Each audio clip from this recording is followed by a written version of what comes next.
Сиз конкреттүү адамды эмес, конкреттүү сезимдерди сагынып жатасыз. Биринчиден, түгөйлөр бири-бирин жоготкондон эмес, сезимдери жоголгондон уламка батыр болушат.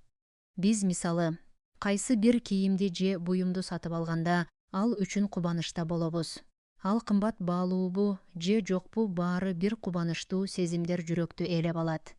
Адамдын мээси дагы мамилени дал ушундай кабыл алат. Биз жакыныбыздын өзүн эмес, анын жанында болгон сезимдерди эстейбиз.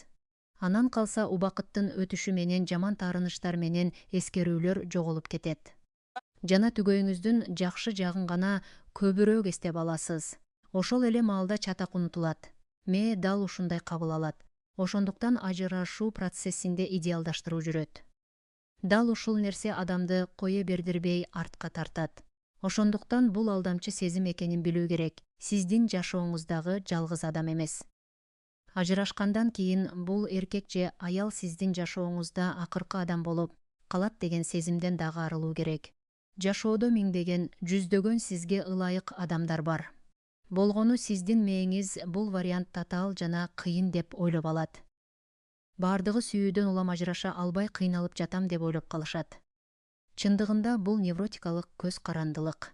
Өзүн сыйлаган адам туура эмес мамилелер үчүн өзүн тебелетпейт. Көп күчүм кетет.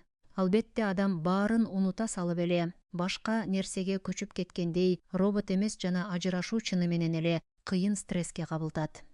Бирок кайсы гана ажырашуу болбосун бул өзү менен өзү иштөөгө түртө турган жагдай. Эмне үчүн андай болгонун талдап чыгуу керек. Сүйүү бул кыйналуу же жабыр тартуу эмес. Сүйүү бул адамдан адекваттуу аракеттерди талап кыла турган мамиле.